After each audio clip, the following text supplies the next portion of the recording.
We've got a quick little announcement before you dive into this classic episode from the DKS Vault.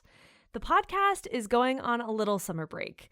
With so many issues facing the world today, from the genocide in Gaza to the erasure of trans people in the US and UK, to billionaires making record-breaking profits while more and more people starve, it's hard sometimes for us to get the enthusiasm to talk about the latest trend in dating or give tips on enhancing your relationship.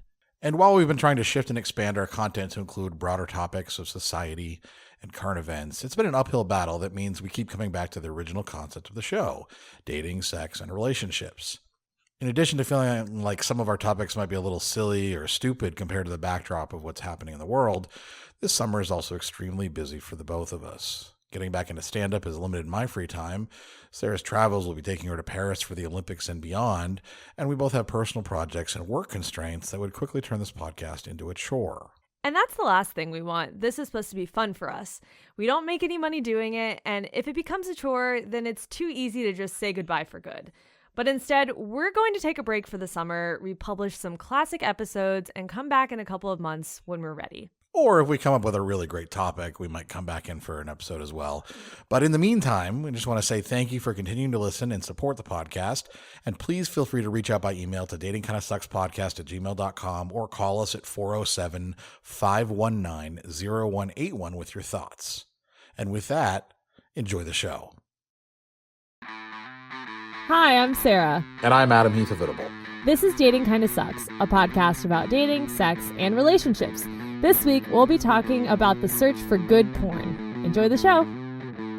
Whether you're married or single or poly or ace, or hanging out with swingers back at your place, listen to us as we give no fuck on Tinder and Bumble and plenty of yucks, trying and having no luck, because we all know dating kinda sucks. And there's a train going by right as we did this. I don't know if you can hear it, but I can hear it. No. Oh, what were you trying to say? A train down a tunnel or something? No, I wasn't even trying to make a joke. Just there's this is we're gonna be talking about porn, and I guess the train came by just to toot its horn a little bit. But so here we are. We've done a porn episode, but we were talking about if porn should have a stigma, is porn okay, is porn healthy, etc. in a relationship.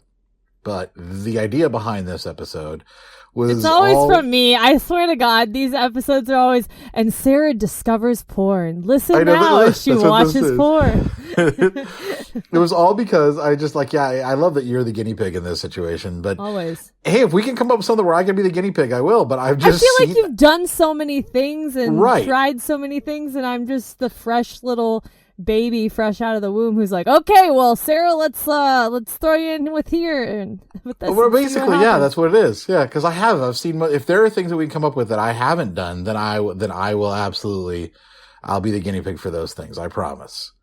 I don't know what they're going to be, but whatever we can come up with, that I haven't done, that you're like, oh, this is where I'm an expert. Then Okay. Yeah. So I just had this idea that we should try to find out what kind of porn you like. And this was actually because of a discussion between you and your boyfriend that you guys were talking about it. And he came up with some clips for you to try to watch to see if you liked it or not. Yeah. And he was sending stuff that I think he liked, is what it sounded like to me. Well, no, he had asked me what I had liked or what I could potentially like. So, and then I had also asked one of my friends for certain porn clips as well, or something that she enjoys. So she had given me a couple porn star names to try to watch and see if I like those. And then Master of None was helping me. And then I said, nope, we're doing this the right way. And I came up with a list of 19 different Pornhub clips of all different genres and types for you to check out. Very different types of clips. Very different. I went across the board, and then your boyfriend also decided to go through, and he went a little crazy too because he wanted to show you some of the weird shit, and I appreciate that about him so much. He sent me. Oh my God! Once we get into the really strange things, that his whole motto was, "If you can think it, there's porn of it." Right. So, yes, and honestly, basically. I think that's still true because it's called Rule 301, I think is what it is, and I don't know where that comes from. I mean, I did know the origin at some point, but I've forgotten it, and it essentially means whatever you can think of exists, and it's a subreddit on Reddit where there's cartoon character porn, there's Marge Simpson, fucking principal, whatever, like every possible thing you can imagine. I think it's called Rule 301. Well, but it's fun. Oh, I was going to say, it's funny because I was telling my other friend Lauren this, and she goes, that is such bullshit. Like, and she was doing her laundry, and she grabs a lint roller. She goes, is there fucking lint roller porn? And I was like, yeah, let me look. And there is lint roller porn, guys. So yep. I still think probably that rule applies. Probably like teenage girl fucks herself with lint roller or something like that. Yep, that is on the money, right on the money. Yep. Yep. I don't know if it's a good thing or a bad thing that I was able to just guess that. Meanwhile, I'm thinking, well, what could this possibly be? And then I pull it up. Oh, I should have guessed that. I should have known. If you search for pretty much any type of insertable object, Sharpie, I didn't even bottle, think about anything, that at first. Yeah, that's what it'll be. Yep. All right, well, before we get into that and before we talk about how you and Master of None are doing, I want to do a quick disclaimer just from last time. Sarah and I were drunk. We were talking about my adventures when I was in Nashville and when I was in Atlanta when I was drunk and almost hired a sex worker. And I had a couple people reach out that said that they weren't sure. Maybe we weren't clear on our feelings on sex work, and I just want to make it very clear that both of us support decriminalization and support the stigma of like the removing the stigma of sex work, and that we are pro sex worker, anti-shame in that capacity.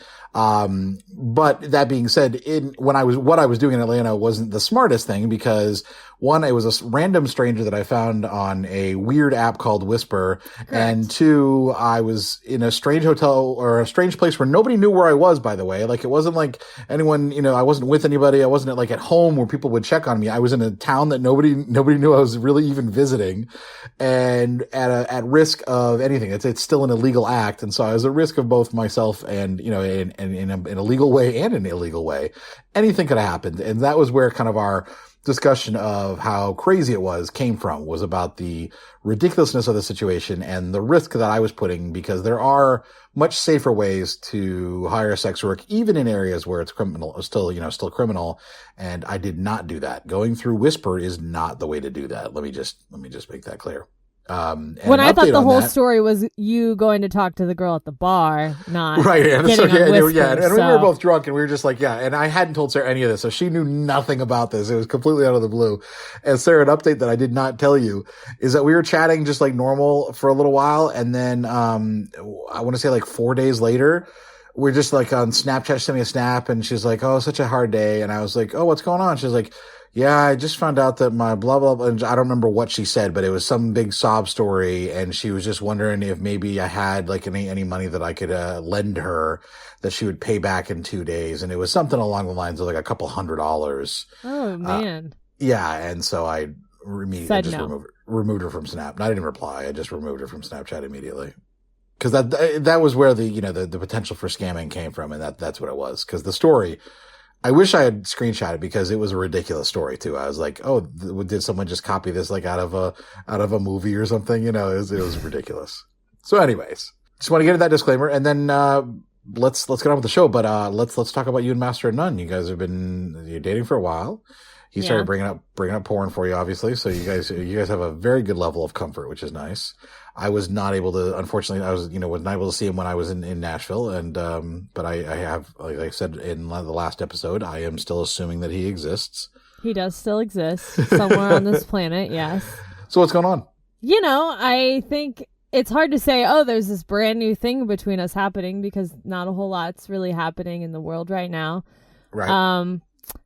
I think I am trying to figure out I don't know if boundaries is the right word, but I'm having some internal struggles with wanting things to be more normal between us. And because of COVID and him not feeling comfortable doing certain things, I'm having trouble being mega bitch and just getting upset about stuff and understanding where he's coming from, because we've talked before of he's never spent the night.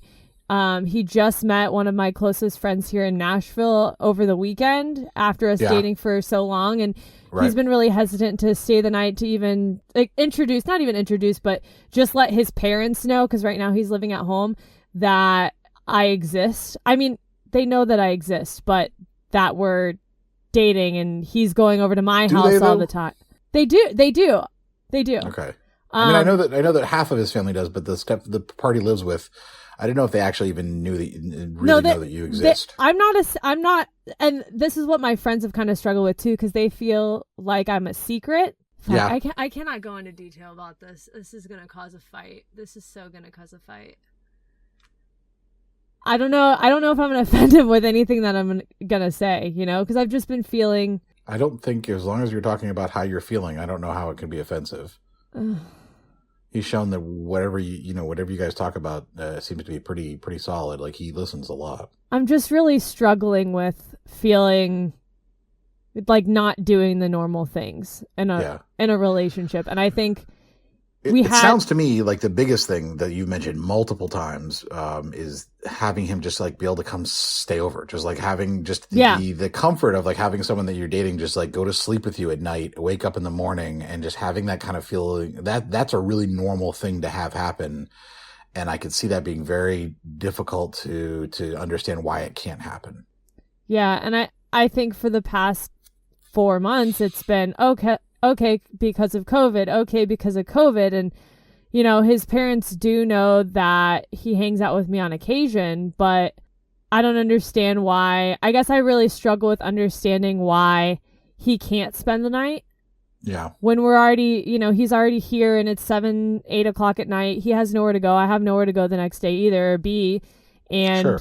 Why can't he just spend the night? And I guess that's what just normal things that I want to happen that I think would solidify where we're at as a couple that we haven't done yet. I feel bad for pushing, because I feel like I've been pushing him a lot lately and I don't want to cross his boundaries, but at the same time I'm not really struggling, but I'll have moments where I just feel as if something's off between us, and I want him to stay the night. I want him to meet my friends. I want him to, I don't know. Yeah.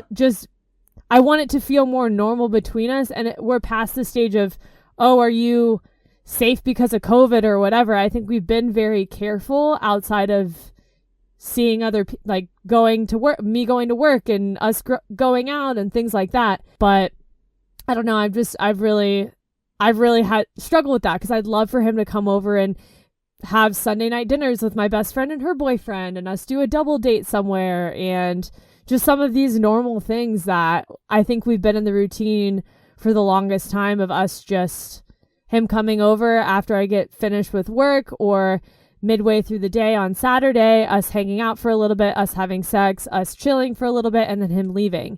And as great as like all of those interactions are, I feel like I just want more. I want to kind of break out of that COVID cycle that we've been in. And I get it. COVID is not, like, this isn't over. But we're past the point of just being two people who are still trying to get to know one another. And I don't know. I just feel like there should be more normal things. I don't feel like I'm asking for a lot for him to spend the night. And we haven't really gone into full detail of why he can't spend the night, except for I just feel that he just hasn't told his parents really the extent of how often we've been hanging out. Because I see him 2 to 3 times a week. Right. And I think that's probably the reason. And I will say that I was going to say objectively, but I'm not objective when I'm always going to be on your side. I'm never objective, but in my view, you haven't pushed him. You haven't been like aggressive in pushing him to do things. Everything you've asked for has been in a very, I mean, I just constantly keep feeling bad when I suggest things, and it feels awkward to me to bring it up, because I guess I'm very sensitive to the fact of us having a fight about this, because I'm trying so hard to be in tune with how he's feeling about things, but then at the same time, I wanted to be like, to understand where I'm coming from and kind of bend a little. Have you ever thought that how he met you in the beginning is you're someone who makes your thoughts very clear, and that maybe the fact that you're kind of holding back because you're afraid of a fight or whatever, you're not being, like your 100% genuine self, he might not be realizing how important it is, because you in the beginning is very outspoken, very much like, oh, this is what I want to do. Hey, let's do this. Yeah. And now maybe you've kind of just started to, occasionally censor or mute yourself just because you're worried about it. You want to respect his feelings on it, but he also might not be aware that this is so important to you. I feel like it's a really stupid thing for it to be so important to me. No, it's not. Like, it's not. You know, one of your probably important things for you is probably touch and quality time. And those are two things that, you know, that kind of staying over, but also it makes it a real thing. Here's what it is. And this isn't to say anything about your relationship, but this is where this boils down to, is it erases that small little voice that's in the back of your head. That's like, maybe I'm a secret life of his, and he has a secret family that he goes home to every night that I don't even know about, and who knows, and he could have just a whole family there, and that's why he can never stay the night because they think he's working late all the time, blah, blah, blah. And, you know, like which is not true. We know it's not true, but you still can have that little voice in the back of your head that's like, just like saying that, and this like staying over is like, oh, this is like, it's a commitment. It's a commitment more than even being in a relationship, because it's a commitment saying, okay, yeah, I'm going to go to bed with you and wake up with you in the morning. And it prevents you from feeling like a dirty little secret as well, even though he's not treating you like that. And I think that's very important to say. I'm definitely not. But how he's acting versus how you might feel can be two very different things. Yeah, I think in the beginning, before we were, and this was early on, before we were official, or I was feeling that was, you know, in the weeks ahead, him leaving and us not texting a lot, and us kind of just doing the same thing every time he was coming over, and me with like dealing with shitty men in the past. That was actually a thought that I had, was I know that, and I had to keep telling myself, I know that he's not sleeping with anyone else, and I trust that he's being very honest with me, but it's very hard because I would only see him for 4 hours at a time. And I'm not trying to accuse, you know, what was he doing before or after, because I trust him and that's none of my business. But it was very hard.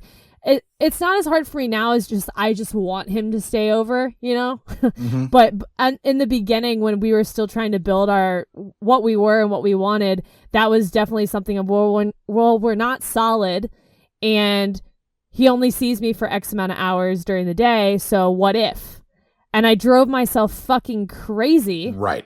Because I was afraid that he would be just like every other guy that I dated before him, of lying to me about something or only wanting one thing, but saying that they see more. And he's not like that, and he's a fantastic human. But it's still challenging for me to separate shitty events that have happened and which is hard to work through. And but he has shown himself every time that when you say something that's important to you or something like that, he comes through. And he shows up for it, you know? One thing you might want to suggest, and this is just a possibility, is, you know, what they've said is that, you know, you develop your own little bubble, basically your own social bubble of the people that you know that you are with, that you know what they're doing and you trust them. And that's your, you know, the best way to stay safe. And I would say that, you know, that you and he obviously have been together enough that he should maybe be able to broach the fact to his parents that, hey, she's become part of the bubble. Because if there was an exposure risk, it would have been done long ago. You know, I mean, they would have been done long, and that he trusts where you are, and that, you know, that your bubble they usually say, you know, it can 8 to 10 people maybe, might include, you know, your best friend and her boyfriend. And, you know, and that can be, you know, a good way to just to have a small bubble where maybe, you know, his parents can, you know, his stepmom or whatever can feel like okay with that. But I do agree. I think it's important, and I think that maybe it's so stupid that I'm talking. I just feel like it's so stupid because it's such a small thing. If it was such a small thing, would it bother you so much? Fair. It's because I'm trying to make it feel like a normal relationship pre-COVID, and it just doesn't feel like that yet because there's still things in our relationship that we haven't done. Right. But the staying over thing is something that plenty of people who are, once you've been having sex with each other, I feel like staying over there's no more risk there. Like there's not like an extra risk that happens at night, even though all these mayors keep doing curfews for the city that acts like coronavirus only works, you know, past 9 p.m. Right. There isn't. It doesn't happen. And so, you know, you are right to want that. That's a perfectly reasonable thing to want. And I'm just having a hard time communicating that with him because I don't want to fight. I don't want to have, I already feel like I've had a couple uncomfortable conversations with him or just instances with him in the past 3 or 4 days. And I was talking to my friend about another conversation I want to have with him, but I'm trying to strategically talk about these things so it's not just one big dump and he just feels like, what the fuck, you know? And it's not that I'm mad. I want things to change slightly because that's just how I've been feeling. Well, communicating that is going to be the best thing you can possibly do. And stop worrying. And you say uncomfortable, and I think uncomfortable just means because it's something you want to bring up and because you actually care about him. Unlike with all the past guys you've dated. No, it's anytime I bring up where you didn't give a shit about, so you're just like, it was never an issue to you. Like if there was something that bothered you. Because I could just cut people off. I could just go, oh, well, that bothers me about him. Bye. I'm done. But you actually care about Master of None. And so that's why these to you are uncomfortable, even though you know that he's going to listen respectfully. He's not going to get defensive, and he's going to talk with you about it because he knows how to do that. Yeah. He's demonstrated so far that he knows how to do that, right? You're right. I just, in the past, anytime that I have uncomfortable conversations with men, it always fucking blows up into something that if I would have just kept my mouth shut, we would still be fine. And obviously you need to have these conversations to develop and grow the relationship, but I'm just afraid of what this conversation What's could the turn worst into. case scenario, Sarah? He breaks up with me. So you say, I really want you to stay the night. It's very important to me. This is something that really would make me feel like things have some normalcy to them. That just, I just don't want to keep pushing. But if you said that to him, this is so important to me. If this is very important to me, and I really want you to make this happen, and he's like, you think that does it make any logical sense that his reaction is going to be, I can't date you? I could come across as too needy. I could come across as asking him to stay the night's not you too needy. I've been pushing him a lot lately on. I want you to meet my friends. I want you to do this. I want you to stay over. And I keep making these nudges. And he made a comment a couple weeks ago that he feels like I'm pushing him a little bit more. And so I took that as, okay, well, I'm going to back off and I'm just not going to bring it up again. Did he say it in a bad way? No, he didn't say it in a bad way, but I took it as okay, Sarah, just shut the fuck up. Just don't mention it anymore, because if I keep mentioning it, he's going to feel that I'm attacking him, and then it's just going to turn into an argument. So that's why I'm backing off. I think that he maybe needs somebody to kind of pull him out of his shell a little bit and push him a little bit. It sounds like he's a little bit of a quieter, maybe not quite so, maybe rambunctious, and outspoken person. And that sometimes you need somebody to say, no, this is what I want. And that's who you are. That's who you unabashedly are. Someone's like, hey, this is what I want. This is important to me. This is a big deal. And don't feel bad about saying those things. I don't know why I'm so not myself, though. Because I'm so worried that something bad's going to happen that I just retract into my shell and just stop. Well, here's the thing to remember, that if for some reason something bad were to happen from a conversation like this, then it's not a relationship that's meant to be. If something bad were to happen, then that's a sign. Oh shit, let's get away from that. It's that's what I'm saying. If there were bad repercussions from you just talking about wanting someone to, to come stay the night, for example, that's a sign that somebody's not a good person, not a good match for you. If they got shitty about that, if there was some type of if they got emotionally or verbally abusive or angry about that, then that would be something that'd be oh, that's a flag. That's a red flag. I know. But and so yeah, I know. I just then I go to in your own head. I'm very much in my head because what are all your friends telling you other than me? My friends are saying that I just need to have this conversation because it's clearly bothering me, and I'm not being like myself because I'm worried. And they're like, well, this isn't the Sarah I know when it comes to dating. And so they're not wrong. I just, we handle things very differently, and he is a little quieter and I'm kind of the fucking loudmouth of the two of us. So I just don't know how much of a loudmouth I'm about to be. Be the same loudmouth that he liked enough to want to go on a second date with. Yeah. He likes who you are. I'm just getting all weird. I don't know. It's 'cause I know you are. Know. You're being a weirdo. It's 100% you being weird. Yeah. You are you. That's who you are. He likes you for being who you are. He hasn't been trying to change you. So just keep being yourself. Yes, sir. I'm just saying, like, that's a good conversation to have, and it'll be important, and I think it'll be good for you to realize, yeah, he likes you for you. So, then my thing is, okay, so I bring this up, we have this conversation.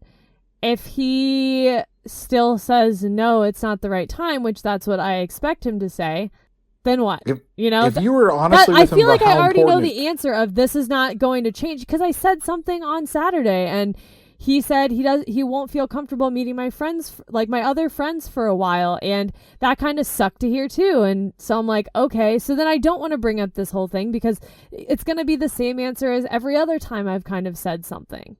Right. So that's why I'm like, why even have this fucking for you to actually have a conversation? legitimate conversation about. Like, this is really important to maybe stress to him how big of a deal this is. That, like the risks that he's already taken the risk to be with you. Staying the night doesn't matter.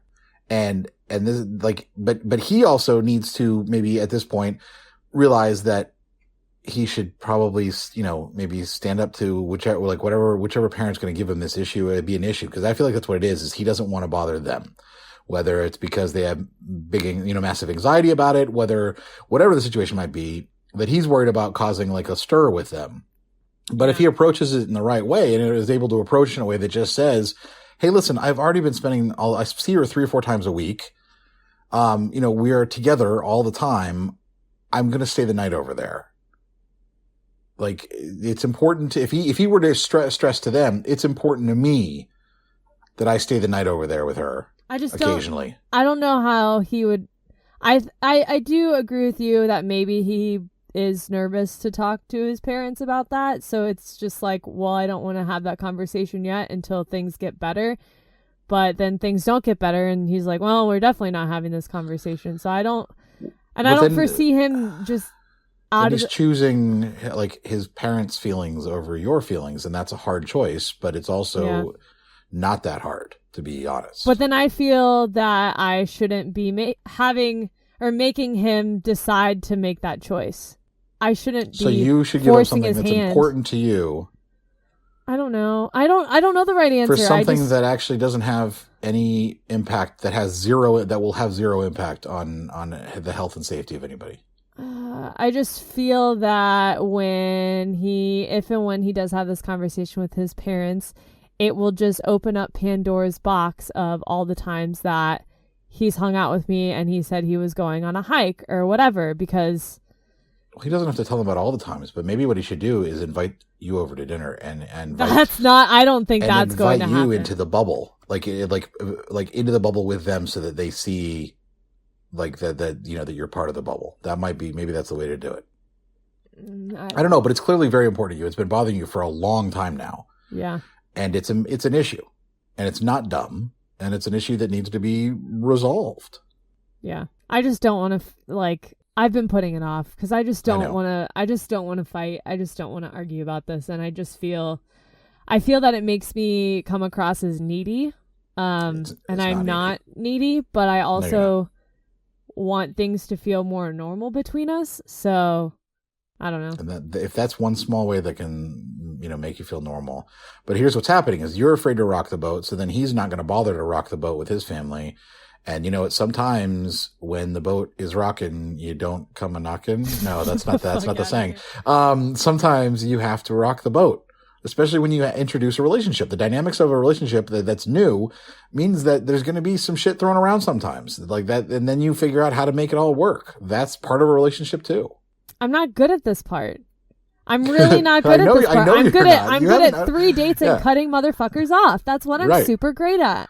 I know. And I know it's the whole being open and honest and having tough conversations, and I need to take my own advice and just swallow the pill and do it already. But I'm just really nervous of backlash and an argument. And I know that if there's an argument, I know how I get when I'm pissed, and I don't want to show that side of what I'm really, and I'm not to the point where I'm fuming mad and spitting mad at this and whatever, but I know how I get when things escalate and I'm upset and whatever, and you've seen it, and everybody close to me has seen how I've acted when I'm pissed. I've seen the flaming Godzilla bitch monster that you can be. I absolutely have. I've borne the brunt of that. Yes. Yeah. And you know what? We survived. Yeah, we did. Right? So I think it'll be fine. You know, if you for some reason there's a fight that happens occasionally, that's actually okay. The fight, like a fight, like as an argument is okay. A fight that becomes like this, big nasty thing, that's not okay. Like that's unhealthy. But like an actual fight, like an actual arguments happen. I just think it's so early to have an argument, which is why I don't want to have an argument, which is why I don't want to bring this up. But this is during COVID, where every day is literally 300 years long. So it actually doesn't matter. Fair. Yeah. I know. I mean, things are happening at an accelerated pace for people who are in relationships that are ending them. And so it's not, not surprising that you're like things are more important. You're trying to focus on what is important because you do have limited ability to see each other and limited things you can do together. Right. And I think he's been great with, because this was something I was trying to not fix, but warm him up to the idea of a couple weeks ago, was I really wanted to eat out at a restaurant with him. And last weekend we did a walk all around Nashville, and then we ate outside at a restaurant, and I was super happy that we were able to do that. And not that I mind getting takeout food or anything, but takeout food just never tastes as great than eating it at the restaurant. So we were outside at park bench tables far apart, but it felt more normal. And even he said, this was a good idea, and now we can go do something else after this. And that whole day last Saturday felt really normal for us. Just he came over earlier, we took a walk, we hung out all day, we grabbed food at a restaurant, and then went back to my place, and it was a really nice day. And I want more days like that. So I don't know. Well, it sounds like maybe he's also taking the initiative and trying to plan things like that too, which is nice. Yeah, that's important. And yeah, no, it is. It's so funny because when I order to go now, literally I order fast food to go, because fast food is made to like last 10 minutes max. Well, no, fast food, no, like a fast food sandwich is like basically like those things are indestructible, like you can leave it out for a year. Well, they're hot. They never taste as great 10 minutes later, though. But they taste better than restaurant food does, like actual sit down restaurant food does when it gets delivered for some reason. That's fair. Yeah. It's weird, but I would just like, sometimes I'm like, oh, do I want Outback? And then I'll order it and I'll be so disappointed. I'm like, oh, that bloomin' onion was terrible. Like by the time it got delivered here, it's not as good. And yeah, so yeah, anyways, I agree that going out to dinner makes a difference. Yeah. So I think that's all I've got to say about anything. Let's end that part on a positive note. Good sex? Yeah, the sex is so good. So good. So good. Incredible sex still? Yeah, it's still, like I've said before, we've had more normal sex, but we are going to try a couple, as we were talking about this whole watching porn and doing research and all of this, I think we were talking about doing some more things that were on the exploratory side, and we just haven't done them yet, but it's on our list. Actually, we were going to have sex on a canvas and make a piece of art. You got lazy, didn't buy the shit for it, right? No, because I suck. That was that was the Saturday that we spent the whole day, and it was pretty normal. I was going to go to the store and pick up the canvas and all the paint and everything, and I didn't, because I know we'll do it eventually, but that's on our list of things to do as well. Nice. Yeah. Well, that's good. I'm looking forward to hearing about that one and seeing the final painting. Oh boy, yeah. We'll see how that goes, but I know. Yeah. That'll be hilarious. Okay, well, enough about me and all of my problems, because that's not why people listen, is to listen to my fucking problems. It's normally my dating stories, which aren't exciting because I don't have any. I disagree. I think people listen because they enjoy hearing about all of the shit that we're going through, both of us, although usually it's you. Wait, please tell me you have a dating story or something now. You had a story last week, so that's... Well, yeah, I had quite a story last week. But no, this week The only thing that it really is, I've been on, I've got a little more active on like Tinder and the other, OkCupid banned me again. Out of the blue. Why do they keep banning you? I have no fucking idea. I don't understand why. I mean, I know it does link to my Instagram. My Instagram does occasionally have, like, slightly inappropriate photos, but I mean, if they're okay for Instagram, I don't know why they wouldn't be okay for OkCupid. So maybe that's why. I do talk about the podcast actually on my profile on OkCupid. Maybe that's why They ban you because you can't promote other things. Maybe women see it and think that I'm only on there to try to get fodder and like make fun of them or something like that, so they report it. I really have no idea. But it did suck because I was talking to somebody who lived in Tampa who was really kind of cool. We actually were getting along pretty well and we had some good conversations, and she comes over to this area a lot and had a really solid conversation. And then my OkCupid just got, deleted, and she's gone forever. The funny thing is my last message to her had been my phone number. I was like, hey, if you want to text instead, here's my number. And then I just disappeared. And so I don't know, like, if she even saw that. I have no idea. I haven't gotten a text from her or anything, but I felt kind of sad. I was like, oh, that's unfortunate. I'm sure I'll come across her again on my new account on OkCupid that I've already started. So, we'll see. I'm back. Yeah. But, so I've been a little more active on the dating apps, kind of been in the mood maybe to go out a little bit. And I did have a date scheduled. We're recording this on Monday, August 10th. Is August, right? Is it August? It's August. It's not March. Yeah, it's August. August 9th, 10th? What is it? 10th. And so we're recording on August 10th, which means the episode's going to be late anyways. And that's my fault because this weekend I went a little crazy and I was too hungover yesterday to do anything. Anyways, we had a date scheduled for tomorrow. We were going to get together. Now, I don't know if this was going to be anything that would really work out anyway. She's already in a relationship and she's poly. No, she's poly. So she. Okay. Well, my eyebrows were. Yeah, your eyebrows went before like. Before you said poly, I was like, wait, hold up. And she's very open about it. And it's one of those things where I was just like, do I really have the emotional energy to maybe commit to an actual relationship? Like, hold on, that's really bad.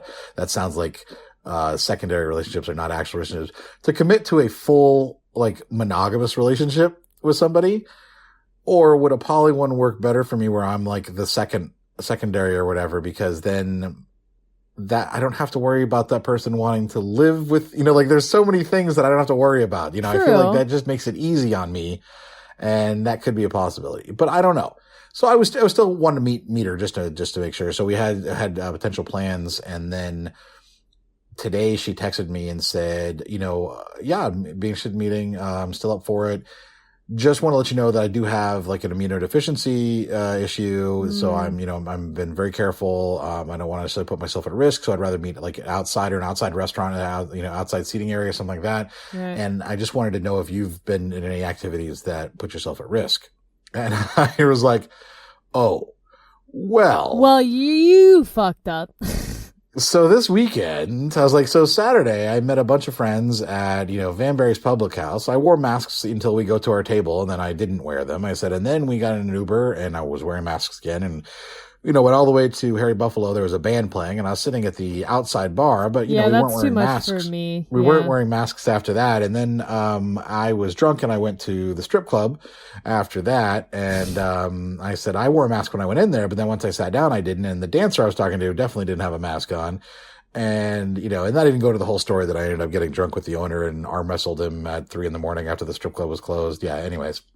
That was a whole thing. We got a whole discussion. We're doing shots, and we got a whole discussion about about politics, and he and I do not necessarily agree on the same things. And I couldn't get him to admit that he was wrong. And I said, and he was not going to get me to admit that I'm wrong, because I'm not wrong. I was right. And you're never wrong, apparently. I said, listen, if you want to arm wrestle me and you can beat me in arm wrestling, then I'll admit you're wrong. I'll admit that I'm wrong. I said, you can use your whole body. I was like, you could just use both your arms and in your body. And so he tried, and then he did not. And then he still wouldn't admit it. So then I called it a night. But anyways, I told her this entire thing. And then I said, so have I been at risk? Do you want to meet? Maybe, I said, I legitimately don't think so. Like, I think, I was in little tiny groups, and everyone was wearing masks except when we were sitting at, tables, and everything was almost outside except the strip club.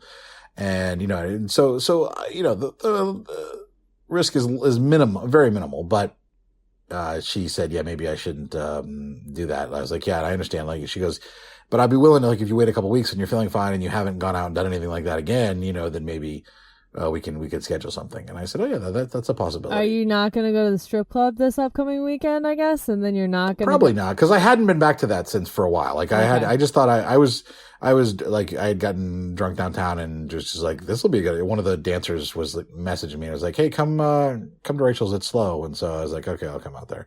So it was not a planned thing or anything like that. It just was because she suggested it. Someone suggested it to me. So I don't know. Will I go to Ale House? Yeah, I will. I mean, I go there occasionally. So I mean, I don't know. I'll go sit at the outside bar there. So that's my, my limited exposure. And but I'll let her know. If it doesn't work out, it doesn't work out. I don't want to worry about that, but, and I matched with somebody else and we had a good conversation too. And yeah, she's also has a, immune deficiency health issue. God, is that I don't know exactly what it is. You see people post on their profiles now? I'm trying. This came up just in conversation later because she was just asking, what I've been up to, and I was telling her some stuff. She goes, "Oh, that sounds fun." She goes, "I wish." She goes, "I've been staying in, and that's it," and I can't blame her. Yeah. But so I said, okay, well then I guess maybe we'll just stay in. We'll be text buddies for now. Be some pen pals until maybe there's a vaccine or you decide that 2021 whatever. Baby, good luck. Like a treatment. I don't know. Yeah. So I just know that I have been ridiculously horny recently, and it's been terrifying. Like I've been playing this. All I've been doing recently is just playing this video game, Red Dead Redemption, like where you're like a cowboy riding through the old West and everything, and there's. Of all the games, too, you're a cowboy? I know, yeah. It's like I'm doing all this shit. I'm like, I would never do that. That's dirty. I don't want to get that's like, there's one time where you're like in the mud. I'm like, oh my God. But you can actually go into towns and you can rent a bath and then a room for the night. And when you go rent the bath, you can ask for a special bath and a woman will come in and she'll like wash you. Yeah. And I literally got a boner watching, watching the fucking video game part of a video game woman giving him a sponge bath, giving the character a sponge bath. And I was like, oh my God, I want that right now. Like how awful is that I want that right now? Adam. Yeah, I know. It's fucking terrible. So terrible. When was the last time you had sex? It's been like 4 months, I feel like. Shit, it's been all of pretty much 5 months? So since the shit started for the most part. I don't remember. Maybe it was February. Yeah, it's been, I don't know. It's been 3,000 years is what it's fucking been, okay? 3,000 fucking years. Damn. But anyway. So that's all that's going on with me. Jack and shit. Jack left town. Sounds like a blast. Oh, yeah. Yeah, fantastic. So that's our lives. Should we just get on with the next? Get on with porn because that sounds a lot more exciting. I'm not gonna lie. I may get a boner during this porn discussion too, but luckily you can't see the bottom half of me in the video. Oh, Jesus Christ! All right then. Thanks for the disclaimer before that starts. The boner disclaimer. We are gonna take a break and we'll be right back. I'm mad at you. Why? Because you started a second podcast without me. But it's a completely different genre. Like, remember the time I talked about going on the date with that dancer, Mandy Mae Jackson, and then finding out she murdered someone? Oh, yeah. Well, after the episode where we talked about it, we got an email to our Dating Kinda Sucks email account that linked to a secret website and a book all about Mandy Mae Jackson. Well, that's fucking creepy. I know. And the author who wrote the book is anonymous, but he is obsessed with her. And he thinks she was framed for the murder. And was she? I don't know. That's why I created this new podcast, The Angel at the Starlight Motel. I'm reading each chapter of this book one by one and then discussing what just happened. It's creepy and disconcerting and fucking insane. That does sound fucking insane. The Angel at the Starlight Motel. I'm guessing it's available wherever podcasts are found? Yep. Spotify, Apple Podcasts, everywhere. If you like true crime, you should check it out. And you can also find episodes of The Angel at the Starlight Motel by visiting angelmurder.com. I still think you should have invited me to do it with you. I'm sorry. I love you. Yeah, I know. So, you're listening to Dating Kinda Sucks. And you're loving it. And you think to yourself, how can I participate more? It's easy. There's our Facebook group. Facebook.com/groups/DKS Podcast. And then there's our Instagram. Instagram.com/datingkindasucks. And our YouTube channel. YouTube.com/datingkindasucks. And finally, if you really want to show your support, join our Patreon, where you get access to behind-the-scenes content and great extras for as little as $5 a month. And that's at patreon.com/DKS Podcast. And finally, visit our website at datingkindasucks.com for all of our episodes. Thanks, and enjoy the rest of the show. Welcome back as we talk about cum shots and big-ass boners. Cum shots and big-ass boners. That's where you went with. All right. They're just fresh on my mind after all the porn I've been watching today and the past week. So preparing for this conversation we're about to have. I love that I gave you porn homework. I really did. I took notes. If you can see, porn episode, and then I have my notes on each clip that I watched. Right. Well, because you're whoever, one of your girlfriends, whatever, that was giving you like names of porn stars. She said Owen Gray. She said she really likes Owen Gray, and he has like I think. What's the one porn star? Jenna Jameson. Yes. That's the real. I've known her name since high school. But, that's one. Yeah, most people know. Yeah, but male porn stars, I don't know. One specific male porn star name. I didn't know any, and that was when she suggested that I watch his videos, and so because she really likes the fact that or how he eats women out in a very intense but also nurturing way. So I started with that, and then... It's like me with a sandwich. What? I don't know. What? I haven't eaten dinner. I'm hungry. I haven't had sex in 2 days. I'm just horny. Fuck you. Sorry. But...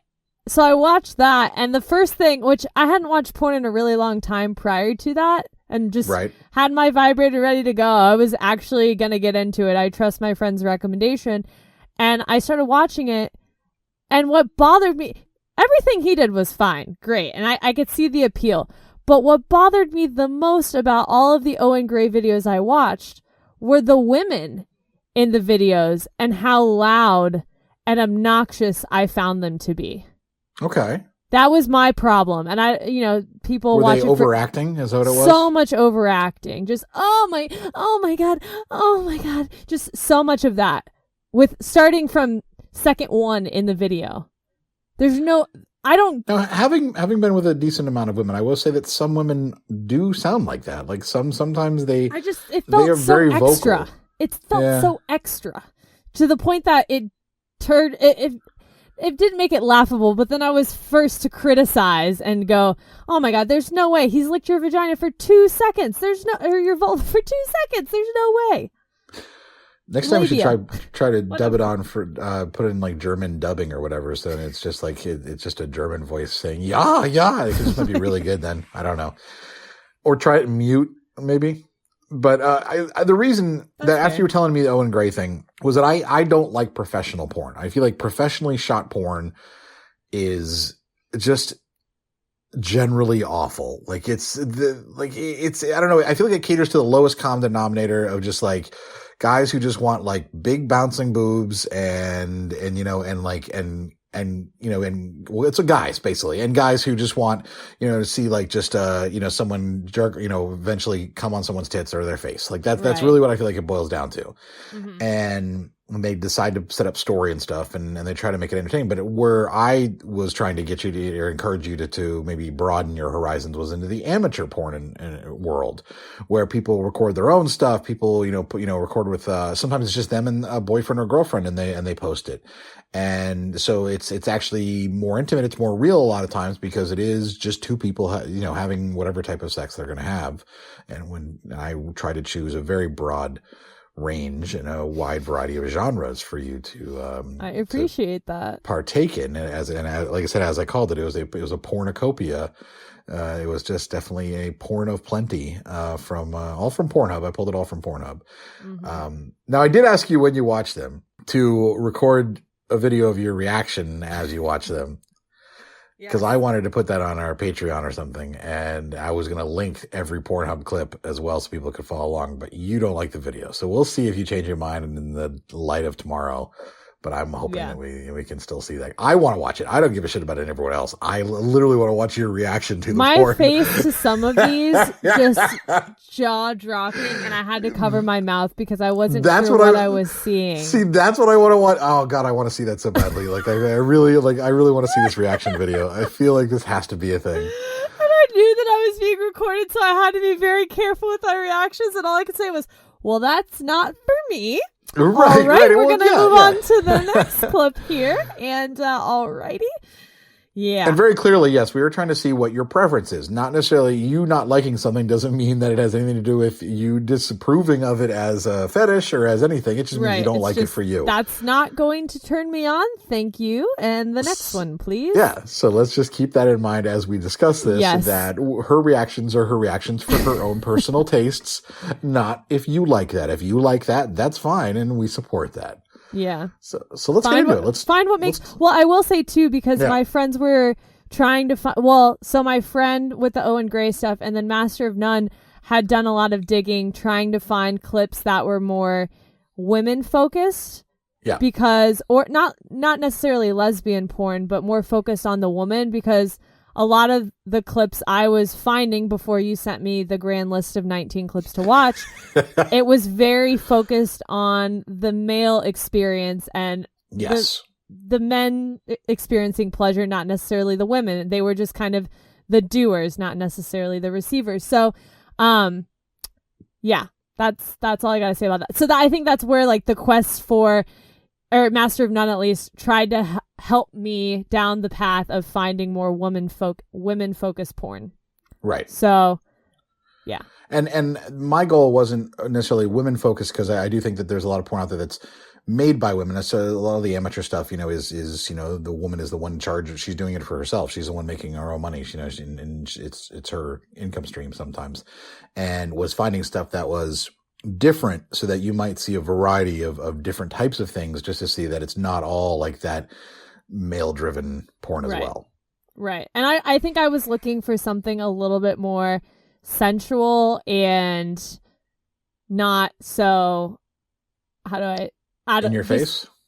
Yes. So in your face with what's happening, that I kind of wanted a build, but not a cheat. Like it was like the perfect storm of a build of a storyline, but not too cheesy and too forced of a storyline, and then getting intimate, but not too aggressive, and then feeling that nurturing sense. And Master of None just at the end of it, he was like, I don't think porn's your thing, but here are a couple eroticas, just erotica short stories to read.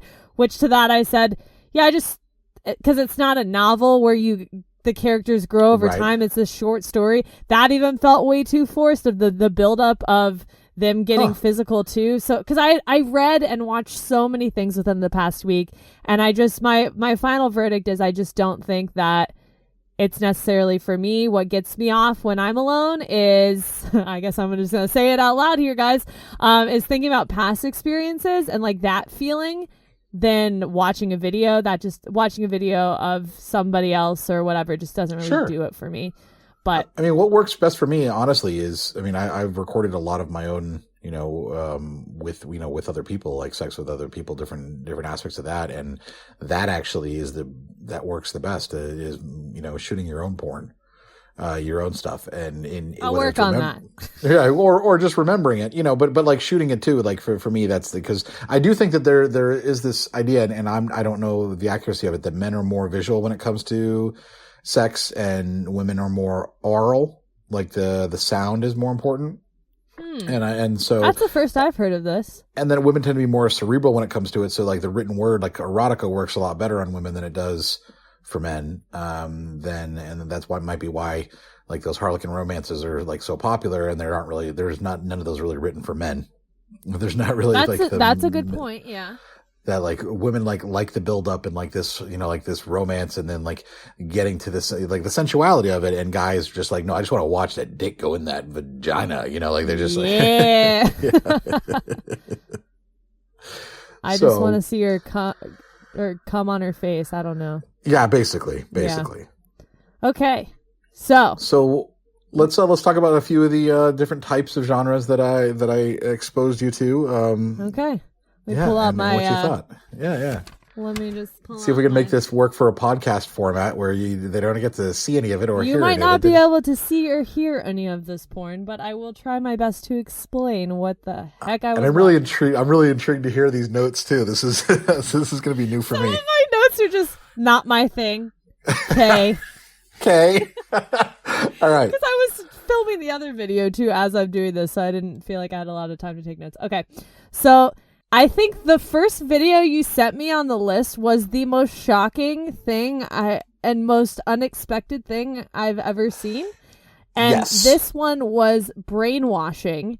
And there was a woman saran wrapped, would you say saran wrapped? Yep. Saran wrapped up, and then she was strapped down to this table, and one of the straps from the table went around her neck and then back on the other side of the table. She had a blindfold on, she had headphones on, and then she had a the part of the saran wrap was cut out around her vagina, and there was a vibrator stuck in her. So she's glued to the table basically. And then in the video, so just that first thumbnail, I was thinking to myself, what did I get myself into? I have never seen this before in my life. And submissive. It's a submissive thing. Oh, and, definitely. The brainwashing, the brainwashing. I didn't like the phrase brainwashing, but me neither. But the idea of the sound of putting on and someone else is just so she can't see or hear. So the only sensation, and the saran wrap kind of keeps her from feeling anything. So the only thing she can feel is the vibrator, and whenever he comes over too. Right. I mean, okay. So I've obviously been blindfolded and tied up and had music in all at the same time with Master of None.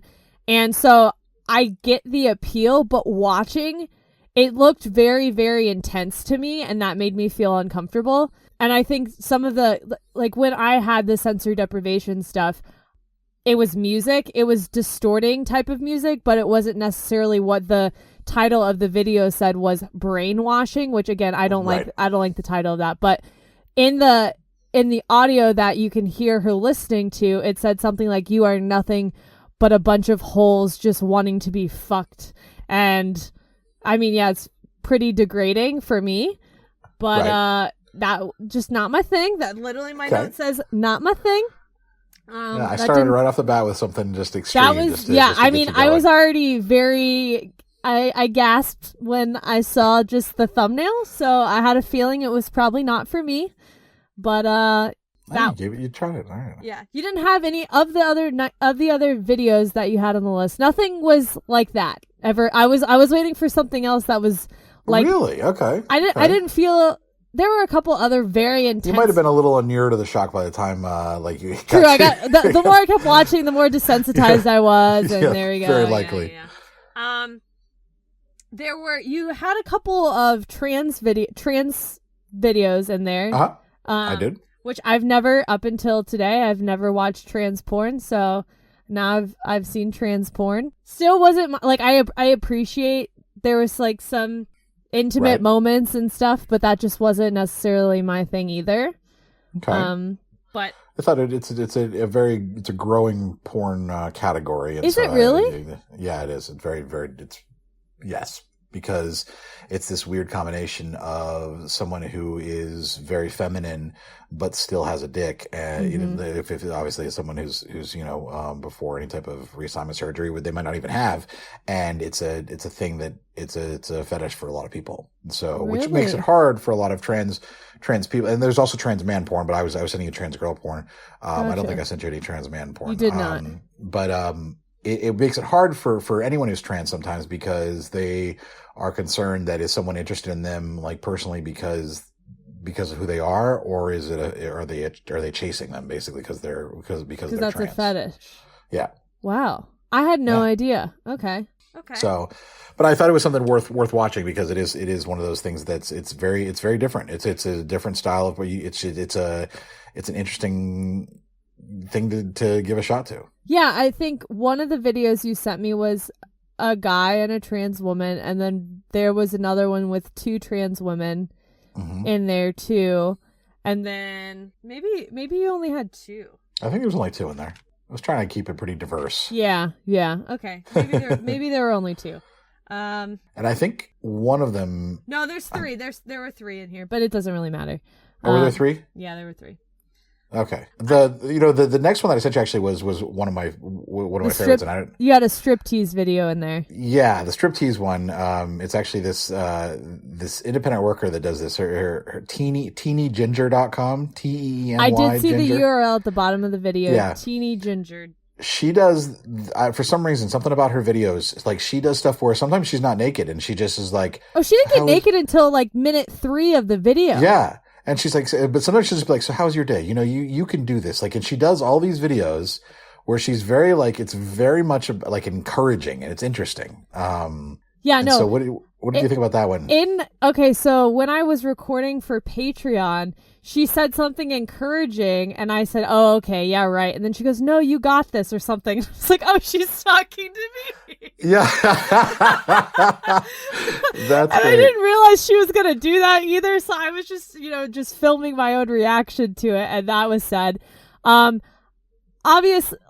it wasn't for me, but I thought that it was I don't know. I've never watched like a striptease. And even when I wouldn't say that I'm a pro at a striptease or anything either, because I quickly take off my clothes and then I'm like, okay, on the bed it goes. So, yeah, I mean, I appreciated it, but it wasn't not something that would get me going. Yeah, I think it was one of those things that I was like, okay, this one's, like it's different, and it's also got a little bit of the maybe ASMR to a degree because definitely, yes. Yeah. Because she's her voice is a very even tone and that audio aspect of it was what I was kind of looking at as well for that. But also she's one that I think she's really smart the way she does it. Her marketing and everything is really smart. So it's just one of those. And she's a ginger, right? And she's a ginger, yes. Yes, she is. Another one that I thought was interesting, you sent me a video of a girl eating another girl out. And you're not going into order, so it makes me so hard to try to find these videos. I think some of these are kind of boring, to be honest. Well, let's try to go in order. Okay, if we can. Can we start with after that one was the cuck video? It was trans cutie on bed. Oh, that was that was the trans one. Yeah, that's yeah. This was volume 1. Girl while guy watches. Yes, this was the fuck me while he watches one. Yes. Yeah, that was just because you'd probably never seen anything like this kind of the weird hotwife. I say weird, but hotwife cuck porn or whatever, where like the husband watches someone fuck his wife and like basically gets off on it. I didn't really think that was going to be anything for you. It was not. I didn't think it would be, but it was a genre of porn that is not that I figured you might as well see. That one, this is me watching porn, guys. I was more interested in what she had on. She had on a really interesting top so she had on like a baby doll top and then she pulls it down so you see her breasts and then the front part is still covered. Yeah. And to the back. So I was trying to figure out what that shape looked like. So I was more interested in her outfit. And also that video was shot because it's amateur porn, and that was something that I was kind of judging with a lot of these clips of, oh my god, this is such a grainy quality, or couldn't you have used more lighting or some? I was just constantly complaining because I shoot videos for marketing stuff, and yeah, with the lighting, I was like, oh my god, come on, the lighting could be better for this. That's sometimes just a thing. But that specific video, it looked like they were in a red room where you develop film. The whole room is red, so I was trying to figure out, but it was a living room thing, and I was trying to figure out why is it red in this room, and my guess it was a really cheap hotel, and the neon light outside was shining in the window. That could have been true. That'd be my guess. Okay, well. So cuck porn, not for Sarah. Not your thing. I feel like this entire episode's going to get real boring because, yep, that one wasn't for Sarah. Yep, that one wasn't for Sarah. I don't think this can be boring. I really don't feel like we're already a third of the way through the list, basically, almost. So, yeah, I don't think it's going to get boring. Okay. Well. Then what? The next one was a photographer, and he was taking photos of this woman in a field, and... Yeah. And then she's wearing a dress with nothing underneath it. And then she... As one does, obviously. Obviously. And then she... Well, it just got... Not weird, but she was taking a lot of photos of her, and as I'm watching, I'm like, yes, girl, get those pics for Instagram. And she's fully clothed at this point in the video. And she's just standing there posing. And then I was trying to skip ahead a little bit, and I skipped ahead, and all of a sudden she's, sucking his dick. And I'm like, okay, I can respect that. And that was that. It was just the whole idea of voyeurism and the exhibitionism. That was the thought behind this one was just kind of like the idea of doing outdoor shit. How that might be enticing or exciting. Okay. Well, it was the first clip of the video was this, I wouldn't say flower, but this weed covering her bare ass. And then she's walking to the back. And it felt more professional of a video than some of the other ones in your list. So I'm watching just her body go back to the back. And I'm like, is she meant to be covered? Why is she? And then the next clip is literally her fully clothed. So I was like, oh, are we not going to see her naked? Okay, I guess I'll just keep watching on and see what happens next. So you will. Look at that. It held your interest for a little bit longer. Kept me watching, that's for sure. Built some suspense, so that's a good thing. I guess so. Okay. All right. So... All right. What was so now we know like that kind of voyeuristic type thing of like, people doing it outdoors doesn't really do it. That's another thing people enjoy. Like, I mean, I'm an exhibitionist, I'm a voyeur as well, but like people like that porn too. Like they like watching someone else like do it outside in the middle of nowhere where, there's this risk of being caught, etc. But not really a risk. Sometimes people will be like having sex on a hiking trail and someone will like by and they will like all of a sudden have to cover up or they'll be in the middle of like a library or something like that. Yeah. What? Okay. Yeah. Just like you were when you were near that children's playground. No, that college. I'm sorry, not children's playground. No, the college campus. Big difference. But I wasn't. With Master what are you of None, talking about in a and children's he totally playground? was like, yeah, just like when you guys were like there. True. Okay, true. The fear of getting caught. I almost had sex in a canoe once, guys, but I was afraid of getting caught. So I didn't. Canoodled in a canoe? Almost did. It would have made for an okay story. Yeah. All right. I want to make a joke. Did you get paddled? There's so many canoe jokes you could make. Were you a dirty oar? You took a drink and you almost... I know. No, I was not. Thank you. Okay. And then I sent you lesbian porn. You did send me lesbian porn. This one was girls eating out or something to that effect. Yeah, something like two girls eating each other out or pussy licking or something like that. Yes, pussy licking or something like that. And didn't have a problem with it except for, and I think it's just a noise thing for me of just listening to other people have sex. As the one girl was eating the other girl out, she made this as she ate her vagina, and I just bursted out laughing because I was not expecting that. Now you guys got to hear me say that, and I'm at a loss for words. But I've had so many guys go down on me in my life, and I've never heard that sound before. So I was just, wondering, is that a noise that you make when you eat someone out? I don't think I've ever made that noise in my life. No, I don't think I make that sound at all. It was very aggressive, and then she went back to just, normal. Maybe she was just losing feeling in her tongue, so she was just trying to get the feeling back by just. She was just motorboating her crotch. Yeah, basically a little crotch motorboating. Okay. I figured lesbian porn's a thing to at least check out because it might be your thing. I know plenty of straight women that love lesbian porn, and as our next one was, and I know plenty of straight women that love gay porn. But this next video was straight men blow each other while girlfriend watches on FaceTime. The very specific. It was very specific. Yeah, it was. It's a very interesting one because he's blowing his friend and the girlfriend's like, that's so hot, do this, or and she's like, and this is, you could tell this is a real video, because the conversation that's happening and he's like, you're FaceTiming. She literally said, you guys should put this on Pornhub, and then the guys go, oh no, we will. So that was a very real video. Yeah. What did you think about that one? Well, okay, so I know the title was Two Straight Guys Blow Each Other While Girlfriend Watches on FaceTime, but I started, the first clip is someone sucking another person's Oh yeah, I mean they're not dick. straight, obviously. Like they might be, right, they're, yes. they're let's say bisexual because they one of them has a girlfriend, but yeah, definitely not straight. But I think that's a thing people search for is like straight guys who all of a sudden like just try the one time.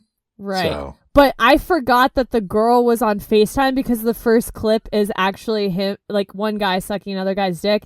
And so I'm just watching that, wondering what's going to happen next. And then I hear the girl on the phone go, "Oh my God, that's so hot." And my face, I just turned. I was like, wait. Where is that coming from? And then I read the title again and realized, oh, there's someone on FaceTime, because I totally forgot because I was just paying attention to that oral thing happening there. So Right. But- So it sounds like you were a little into this one a little bit. No, I was evaluating the here's- blowjob skills? Hold on. I've evaluated a lot of blowjobs watching all this porn Right, too. right. Maybe that's something I could take back to the bedroom. Okay, cool. But porn also isn't real life. But this was amateur porn too, so I felt, I don't know. That's what makes amateur porn better too, is because you can tell it's people who don't always know what they're doing either. Like they're still But so not for you though. No. No. No. The next one yeah, was so let's talk into your microphone there. what?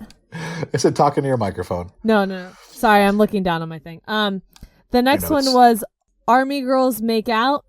Yeah. So the video starts off that they're probably in basic training or something in a bedroom area, and they're both wearing the two girls are wearing army shirts and underwear, I think. Yeah. And it was on a very grainy video that made me think it was from an old cell phone in like 2008. And they start making out, and I'm watching it going, this is anything I've done with my friends, I'm like, okay, I've made out with pretty much all of my girlfriends. This is a drunk night for Sarah in her early 20s. Big deal. And then it escalated. And then they got naked. And then that's kind of where I went, okay, cool, I'm done watching this. So yeah, just nothing. You got nothing from that. There's no interest after that. No. I like this video. It's actually one I enjoy quite a bit. Oh, really? Because it feels it's one of those. It feels very real. It feels like two girls are just kind of making out. All of a sudden, they just start they take it to another level. Yeah, and it's intriguing. Okay, all right. Nothing. So covered, nothing else. Yeah, I got nothing else on that one. Okay. The next one was a transgender video. They're two cam girls that work together. One's trans and one's cis, and they're a couple, and so they're actually like together permanently, like all the time. Called Vica, Vica. I was trying to figure out, because some of these names are acronyms. I was wondering what that meant, but that was their cam name, I guess. Oh, Vica or Vika is her name. Okay. And I don't know where they're from. I think they're Eastern Europe somewhere, but it's kind of like it's like across, like it's weird because it is kind of like lesbian porn and straight porn at the same time, but because it's just got these weird, it's a interesting combination. So that's why I thought it might be something to be like, oh wow. I was intrigued at first just because it was different from the other transgender porn that you had. Yep. So I was trying to figure out what was going to happen, and then I was like, oh, okay. I think as I kept watching porn, I just became more desensitized to it and just realized that this probably wasn't going to be my thing. Yeah. I don't know. I was trying to find something where all of a sudden there's that seed. You're like, I want to know more about this. And like that's really what, if they were one of those was going to do that. And if you were wondering, by the way, at one point, one of the cis girl has a pink wand sticking out of her. I didn't watch that. You didn't notice out of her, and it's called a love sense wand. And what it is when people tip, it makes the tip makes a loud sound, and it reacts to that sound and vibrates. And so the more people tip, it actually has a connection with like some type of Bluetooth connection. What? So the more people tip, the more it vibrates. So people can be like tip 1,000 coins, and like it'll be insanely like the vibration will be crazy. Yeah, it's a whole thing. So things I did not know about. I know cam girls and the different toys that they have for that. That's actually kind of cool. But wow, okay, yeah, I did not catch that when I was kind of skimming through that, because that was the other thing too. A lot of these videos some of them were 20 minutes, and there's a lot of build up, and I'm not going to watch the whole 20-minute Yeah, no, video. you skim through. Yeah. I was just you skim through them. Right. And I think that's something too. Most people find a 30-second, well, not most people. Some people probably don't watch the whole video, the porn video of whatever they prefer. They watch that certain portion on loop. Oh yeah, maybe? When you find it, well, not a loop. No, I mean, it takes you. That's all it takes you. Like when you find like the right clip, you're like, oh yeah, this is the good clip, and then like 28 seconds later, you're like, and then you're done. Okay. And then you immediately hate yourself and all of your life choices for like for a while. And then you chill for a little bit, and then you watch it again. Yeah. Maybe no. There you go. So we're halfway through. We got through. We're doing well. I think the next one I sent you was just a traditional, just riding the wet cock. Yep, just a couple giving a blowjob and having sex. Immature, pretty normal sex. Yeah. Yeah, just because it was probably the most normal one out of all of them. Yes, it was, because the next one was very intriguing to me. All right, so we know this one didn't work for you. Then it didn't. The normal one wasn't riding the wet cock. Okay, I do that every weekend. Right. It's fine. So let's look at the next one. What was the next one? The next one was girl squirts in my mouth. Okay. And so I've never. Okay, so I know that squirting with porn too. I've watched a couple of documentaries on porn. I've obviously watched these clips of porn, but that's all like the money shot and the squirting factor of, okay, well, when's she gonna squirt, or can she squirt, or whatever, and that's squirting is a big key word. So I've never seen anyone squirt. I've been told that I could do it. One time I was told that I did, and I don't know if that's true or not. But I don't think I've ever done it again. So I wanted to see, actually, because I was like, well, if I have to watch this, I guess I'm going to see what this looks like. So the guy is eating the girl out, and, whatever, that's all fine. And then she starts to squirt, and he just leaves his face right there as she's squirting. And I didn't know that that's what that looked like. I don't know. Let's dive into that a little more. What do you mean you didn't know that's what that looks like? It was just a lot of liquid there. And I feel like there's been that joke about squirting, but is it pee, Right. Yeah, and there is. It was so much liquid that's what I felt like I was watching happen, was her peeing on him. Although sometimes some guys have cum shots that are like that too. Oh, really? Yeah. Yeah, no, I thought this was more of a peeing thing, because it was she starts squirting, and then she moves I think she had a jacket or something underneath her, and she moves the jacket to catch all of the liquid, and then this whole time she kind of readjusts and moves a little bit, and his face is just not moving right there, just sucking it up. And I just kept watching, going, okay, eventually he's going to pull away and go, okay, too much. But he did not. He did not. And I just kept seeing more liquid. And then that was literally end scene. And that was it. Essentially, he just switched the flip side of guys coming on a girl's face, Yeah. So, okay. So you seem like it was really interesting, but not a turn on. Just to see how other people come, basically, to say, okay, well, that's want to squirt and then hold somebody's face down against it while you squirt. I guess, but I don't think I can squirt. So that was more from a research perspective. Okay, all right, good to know. Okay, we'll see if I can get there next time, and I'll just make sure your face stays there. That was all. Okay, because it was only a 2-minute video, so I watched that one through. Okay. The shorter ones, I was like, oh, okay, well, I don't have to skip through these plots or anything. Most of them were pretty quick. I tried to send you ones that were pretty quick for most of them. Oh, okay. The next one was a video where someone had a strap on. Yes, where a girl had a strap on. Right. I watched about 2 seconds of that and then changed it. Really? Yeah, I didn't really watch that one through. I figured that's part of me, like, kind of watching these clips and skating through it, was, okay, I get the gist of it. This is going to happen. Okay, next clip, where it didn't really, okay, I get it. It's not going to do anything for me. So not unless I missed something and something else happened at the end, but I just felt like there was no build up or whatever for me to want to click through the video. Right, it was just that. So it was just two women having sex with a strap on. That's all it was. Yeah. So okay. Yeah. Okay. Right. The next one was a video of two women. So there was a handful of lesbian porn. This one was a tribbing different types of it. Right. This one was a tribbing video. So, which again I had to look up as I was watching it. Did you? Because I could never remember. I was like, is that where I couldn't remember what it was. So that's where one of the girls is in like they're basically a missionary and she's riding the other girl, and I'm explaining it wrong, maybe. But it's essentially what people consider to be scissoring is kind of it's kind of like that basically. It's just but it's very immature. It's obviously two people who are just together like doing this, right, and it's and once again I was just trying to show you different types of like genres of porn that might different lesbian things that might intrigue you. But this did not do it either? That did not do it either. Okay. All right. Oh, the next one was...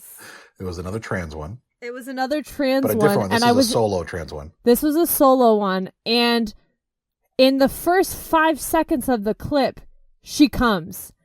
Yes. And my jaw dropped because I was not prepared. There's normally a little bit of a build-up. You see all you need to see. You either get it all and at the end they're going to finish. But this was the first 5 seconds. She comes, and I just kind of looked and was like, is that just going to happen for the next 3 minutes of this video, or what's going to happen here?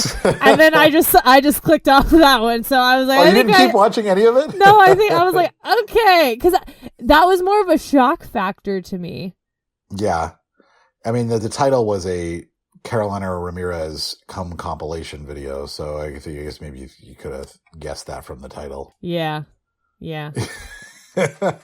As much as I enjoy seeing people come, I didn't need to see a whole 3-minute video of just cum. I didn't expect you to. I did not expect you to to really watch all of them. This is just more of, like I said, just a wide variety of ideas. So number 15, the next one was probably I got the most laughs out of this video, and that's only because the thumbnail, I kid you not, looked like you. Oh my God, you're right, it does. I freaked out. I just realized that. So he's wearing a black shirt, which you always wear a black shirt. He's bald and has a beard, and then there's a small blonde girl. So I could not get past the fact that it looked like you, and I was wondering, because you said you threw in some Easter eggs in this list, that totally would be me. Like, it would totally be something that I would do, is I would put a video, like something I had on Pornhub that I never told you about. Just to troll me. Just to fucking troll me. That would have been hilarious. I wish I had something on Pornhub, because I would have included it.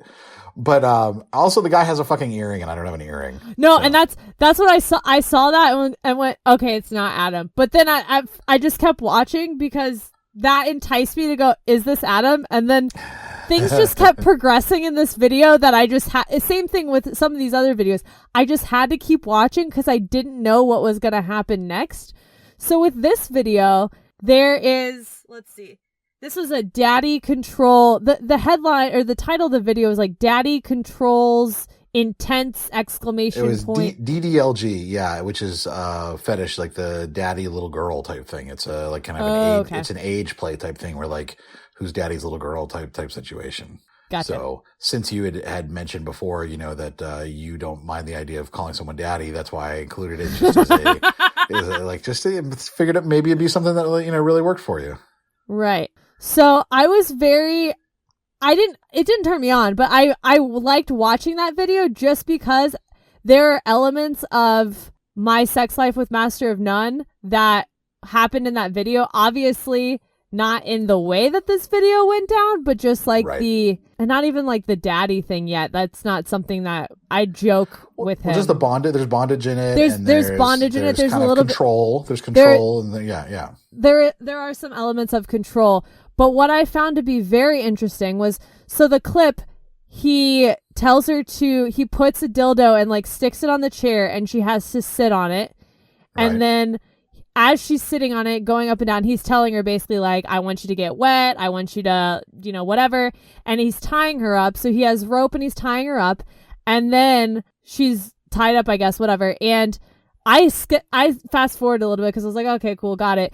And I fast forwarded it, and this is what I found so interesting. He was counting down. So she had the dildo in her, and then he had the vibrator on her clit, and then he's counting 9, 8, 7, 6, 5, 4, 3, 2, 1. And I'm watching it going, what the fuck? Why the fuck is he counting for? I don't get it. And then he goes, come. He counted down from 10 and then told her to come. And did she? Yeah. Which I'm like, okay. Was that legit? Like, I can't come on command. Jesus, I just found that Well, he spent all this time kind of building her up and edging her and getting to the level and telling her to hold it all in until, he was ready to release it. And if they've been doing this for a while, then it could be that. I don't know if I could do that. There's no fucking way. I can't control like that. Jesus. I found that so. That was very interesting. I was like, fuck, maybe that's something I can take back with me, is figuring out how someone can tell me to come on command.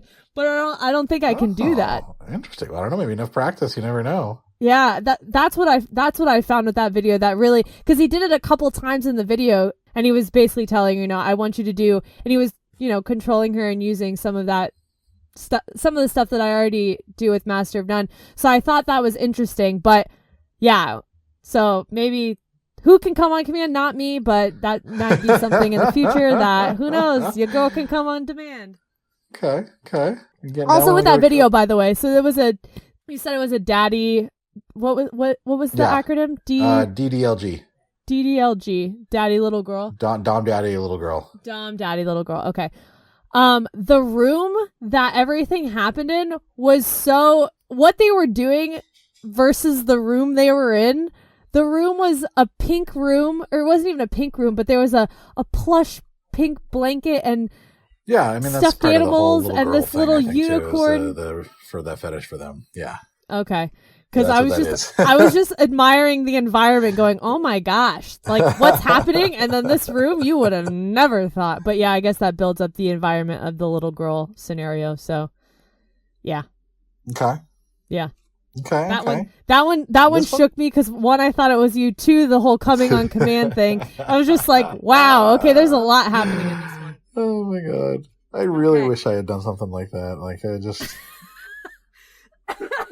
you know what I should have done is I should have found something that would have been intriguing, like recorded it, and then 30 seconds into it, just put my face in the middle of the, like, just been like, "Hi, Sarah, are you watching?" Like, Jesus just that would have Christ. been so funny. God damn it, I missed out on an opportunity there. I would have screamed. I would have just screamed. That was so fucking funny. Okay, moving on to number 16, which was two college friends mutually masturbate in a dorm room or something to that effect. Yeah, so it's just two cis guy, cis girl just kind of masturbating each other. Yep. And just no heads. Just their torsos, and just kind of, it had this kind of like very kind of furtive, secretive type thing going that I thought might appeal to you. Yeah. No, Master of Nut had sent me a video of, it was very intimate and it was mostly focused on the girl in the video, but it didn't have their heads, and I just was like, but why? I kind of like not seeing it made me want to see what they look like even more. But I think that video specifically, they were blurred out or something. So it bothered me even more. I was like, what was the design choice there, guys? But, yeah. Right, no, I can see that. Yeah. I mean, people, obviously sometimes people are trying to protect their identity when they're recording porn. I totally get that. But because I've seen so much porn where I've seen their faces and then I'm like, yeah, that's true. You get used to it. You get used to the faces in there. Why is their face not in this? But I totally get it, but totally became desensitized to it at the same time. The following one was another dorm porn one in North Arizona State University or whatever, which my thought was, okay, why did we title this video with the university in there? Was that a highly searched term in Pornhub? I'm not sure. I'm not sure why that's a thing, but maybe if you can look it up, you're like, hey, I wonder if anybody at my school's having sex. And so, well, then that made me go, okay, well, let me go back to my college and type in University of Central Florida and see what kind of porn pops up in here. Shit. So this one's a very amateur video because it's like literally them having sex with each other, but then like they keep getting interrupted. People trying to keep coming into the room. I don't know how much of it you watched. Nope, didn't watch that far. Nope. Oh, I see. You missed out because it's actually like it's actually entertaining because then he comes back and has to like keep diving right back into it. Really? But, yeah. That one was just because like someone keeps knocking at his door and he has to keep walking over. Like he's walking over naked and she's just like sitting there like, come on, come back. Yeah. No, you know what happened with that video that I thought was very interesting. As I was flipping through parts of it, I hit a part of the clip where he stares at the camera and gives that nod like, yeah, I'm fucking her, because she was face down in the bed and he was hitting her from behind and he just gave that look. And I got a really good, just his face alone, it made me laugh a little bit like, oh my God, such a college look right there. But yeah. I didn't see the whole people trying to come in or whatever. All right. And none of this was interesting to you either. Okay. I just enjoyed that face. Right. That was like legit, not, I mean, it was all amateur porn, but that was. Yeah, like, very okay. well. Yeah, that's a very mature one. Yeah. And we're down to our last two. We are down to the last two on this list here. Okay. One a little more extreme and one not so extreme. This last one was very extreme, the next one, number 18, was very extreme to the point where I had my hand over my face for a portion of it because I was very uncomfortable watching this video. Were you? Interesting. I was very uncomfortable because I'm not a big fan of rim jobs, so that's what this video was. Yep. And I mean, what list of porn would be complete without a rim video, yeah, you have to have the icing on the cake. Well, and so when I start getting, and I notice this, the icing around the donut.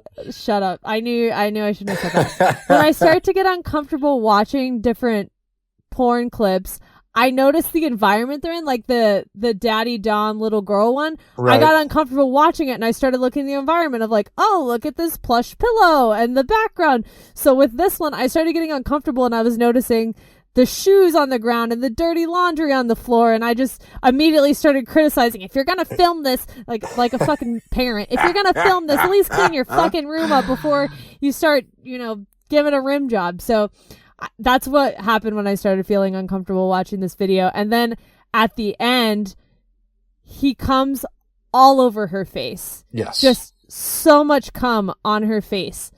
And I don't know why.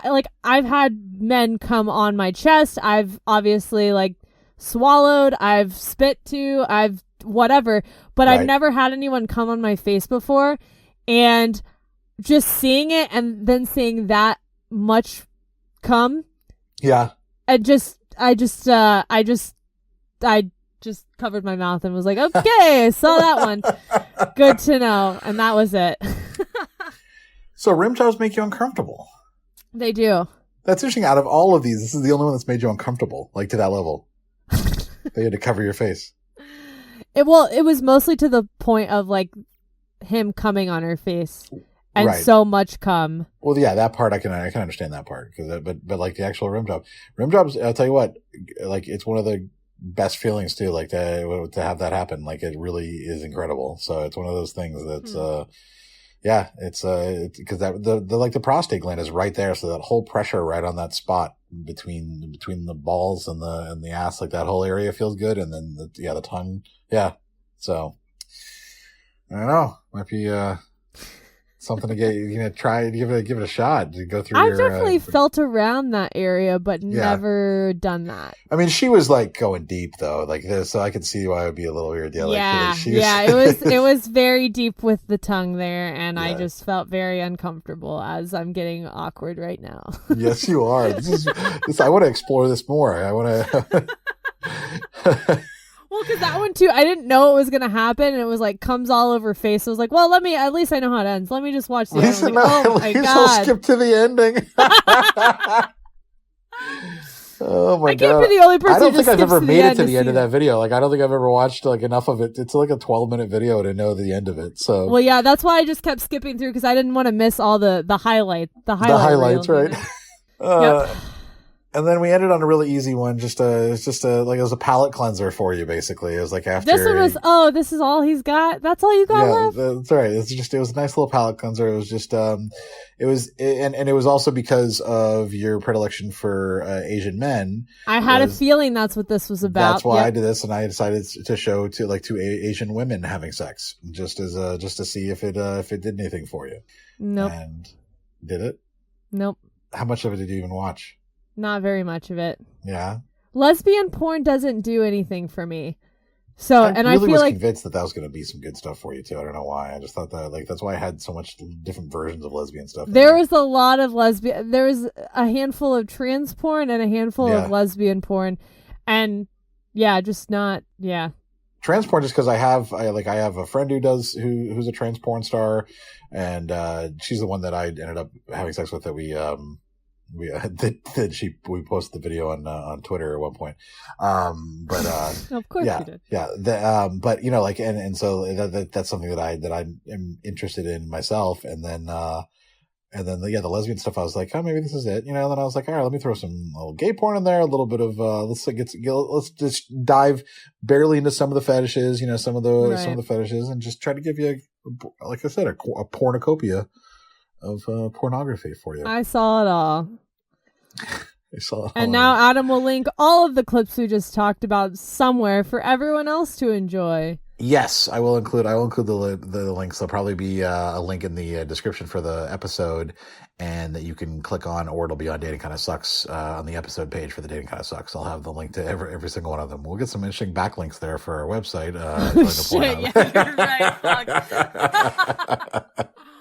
Yeah. So if you do want to watch all of the stuff that Sarah went through, and you want to kind of witness it for yourself, and ideally there's going to be a reaction video on Patreon. I think that we have to. I know I want to watch it, and I'm hoping that you're going to be okay with this, because I really want people to to watch this video of you reacting. I think it'll be incredible.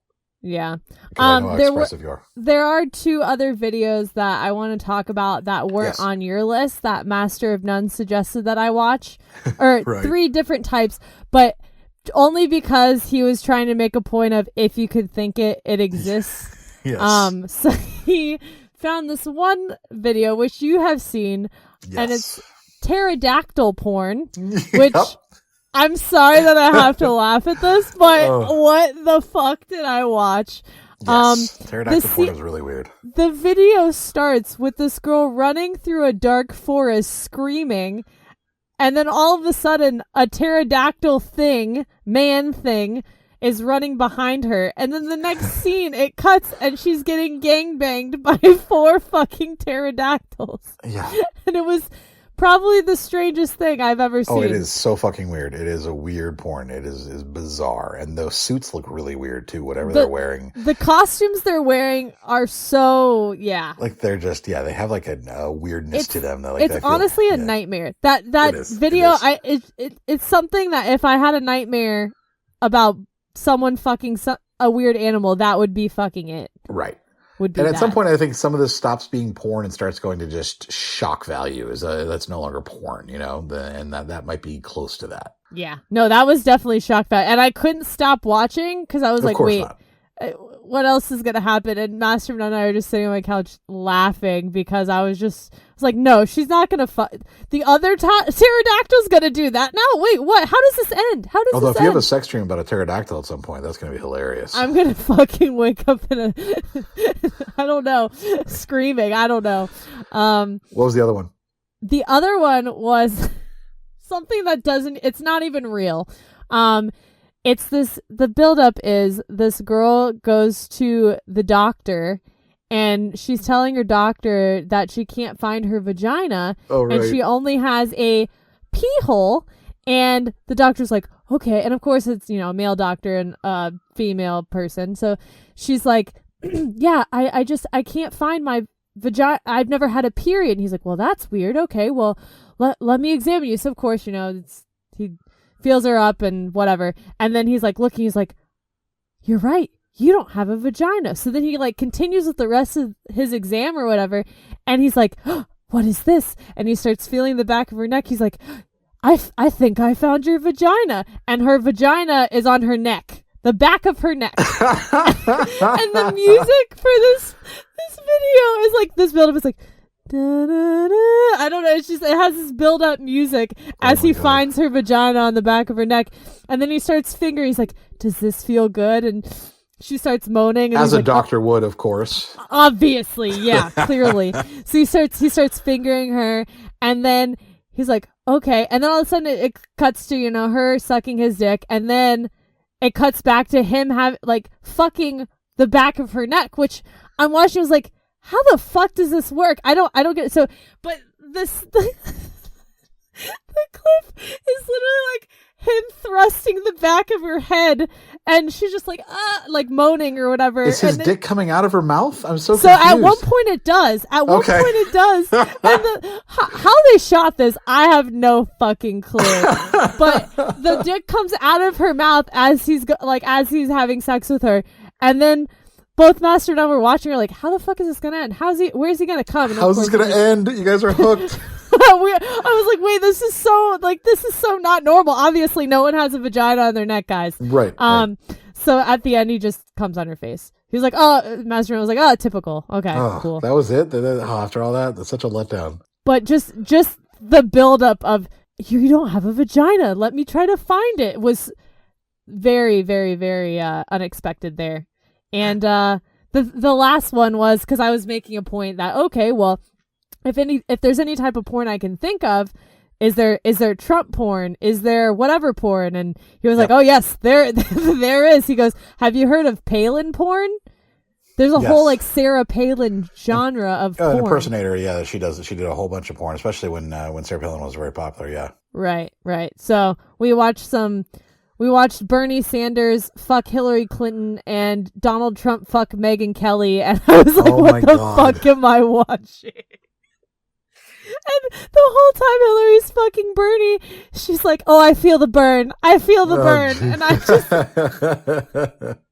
it was a little much. And it was right before the 2016 election too. So yeah. Of course. Lovely. Of course it was. Yeah. So maybe there'll be some upcoming clips on Pornhub for Trump and Biden. Who fucking knows? Oh my God. I don't want to think about that old man porn. But those are all the clips that I've seen in the past week. And there are so many different other types that we could have gone through too. But I was trying to find something that might appeal to you, or might intrigue you, or might whatever be something new. But what's our takeaway from spending the last hour listening to us describe porn clips? Is that there's something out there for everyone, and maybe there isn't. Or true, yeah. Yeah, maybe. I mean, like, if you're not someone who likes porn, Sarah kind of subjected herself to hours of watching porn to learn that nothing really kind of tickled her fancy. Nothing was wanted to make her squirt on a guy's face and then hold him down to it. I mean, I still want to do that, but I was just more interested. That was for research purposes, but right. But and that's okay, and that maybe you are just someone who relies on memories or likes your own stuff. Like I said, try filming your own thing and then watching that and seeing if that's like the big turn on is their memory and the visual of it. Be like, oh, I remember this. This is really hot because you enjoyed it. Because I mean, like I said, that's what works best for me. But it's nice to to know what works for you. And if there isn't anything that works for you, you're not broken. There's nothing wrong with you. Broken.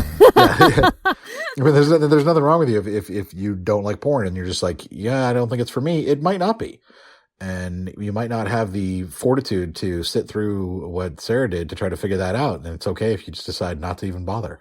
And you could go through all of those links that I watched and decide for yourself too. There's everything in there that you could possibly find in a Google and Pornhub search. Yes. And if I can find the links to the other ones that she mentioned, maybe I'll add those on the list. Oh no, I'll give those to you. Literally, all you got to do is type in pterodactyl porn. I think it's just like that's the Google search. It's like the number one. There's nothing else out there. I'll tell you that much. That's an excellent point. Well, you can, like I said, ideally you'll be able to watch the reaction video on our Patreon. And now that, we're kind of getting back into the swing of things here, every 2 weeks trying to do new episodes. And then we start, getting some new content out there on Patreon. That's patreon.com/DKS Podcast. And you can, support us and sponsor us for as little as $5 a month. We won't be posting that reaction video on Instagram, but I did talk a lot about wanting to watch more porn on our Instagram at Dating Kinda Sucks, and I've been posting more on our stories there, so feel free to follow along on that. Or join our Facebook group at facebook.com/group/DKS Podcast. We touch on different parts and or posts the group, that people like post posting in the group, but and- we ran out of time. This was a long episode. This is a long one. We went through a lot of porn, guys. Which we mixed up because last week or 2 weeks ago was only like a 40-minute episode, I feel like. So True, this yeah. took it to have a little bit longer. And of course, you can visit our website where we are going to have that full list at datingkindasucks.com. And if you are listening to this and you want to watch on YouTube as watch our beautiful faces talk about this, you get to see the less edited version of the episode, because all I do is make some minor cuts and stick it all up there at youtube.com/datingkindasucks. Is that all of our stuff? I think that's it. Yeah. And we covered it all. And we'll we be covered all back. of it and not some. And then some. Yeah, that's true. Yeah, we covered everything, and just like that guy came all over her face, covered it all. Oh my God! Please stop. If you have any questions, if you get any advice, anything like that, too, you can also email us at datingkindasuckspodcast@gmail.com, and we'll be back in 2 weeks with a brand new episode. And thank you for listening. Until next time. Whether you're married or single or poly or ace, or hanging out with swingers back at your place, listen to us as we give no fuck on Tinder and Bumble and plenty of yucks, trying and having no luck, because we all know dating kinda sucks.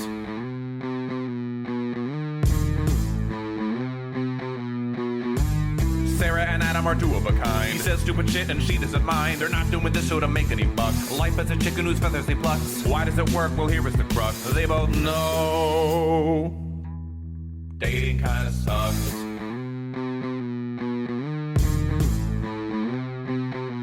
Dating kinda sucks.